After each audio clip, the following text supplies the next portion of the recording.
নেহারি আমার অত্যন্ত প্রিয় একটি খাবার। সেটা খাসির হোক কিংবা গরুর হোক। আসসালামু আলাইকুম। আজ সকালে খাসির নেহারি রুটি দিয়ে খেয়েছি, ভীষণ মজার ছিল। এবং এটি এত সহজ উপায়ে রান্না করেছি যা দেখলে চমকে যাবেন।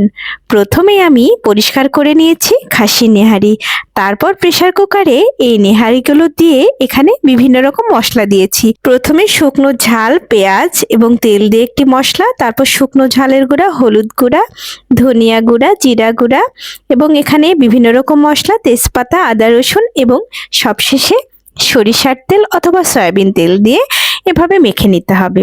তারপর হাত দিয়ে মেখে নেওয়ার পর একটু বেশি পরিমাণ পানি দিয়ে প্রেসার কুকারে আমি কয়েকটা সিটি দিয়ে নেব। এই নেহারি এভাবে রান্না করলে কিন্তু ঝোলটাও বেশ গাঢ় গাঢ় হয় এবং এই নেহারি এত সুন্দর সফট এবং খসে খসে আসে এই হাড় থেকে, খেতেই দারুণ লাগে। তো অন্য একটি কড়াইয়ে আমি একটু রসুন এবং পেঁয়াজ এভাবে তেলে ভেজে নিচ্ছি। তারপর ব্রাউন কালার হয়ে গেলে এখানে প্রেসার কুকারে সেদ্ধ করা আমি সেই নেহারিগুলো এভাবে তেলে বাগার দিয়ে নিলাম। তারপর আস্তে আস্তে নেড়ে চেড়ে ঝোলটা গাঢ় হলে একটু জিরা গুঁড়া দিয়ে নামিয়ে নিব আর কি। তো এই হলো আজকের রেসিপি। দেখুন কতটা মজাদার এবং লোভনীয় হয়েছে, খেতেও কিন্তু অসাধারণ হয়েছে।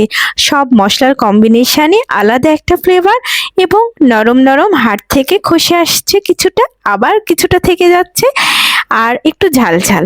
ওহ, কি যে দারুণ ছিল আজকে সকালের এই নাস্তাটি, না খেলে বোঝাবো কেমন করে। তো একবার এই সহজ পদ্ধতিতে রান্না করে অবশ্যই খাবেন এবং আমাকে জানাবেন কেমন হয়েছে। ভালো থাকবেন। আল্লাহ হাফেজ।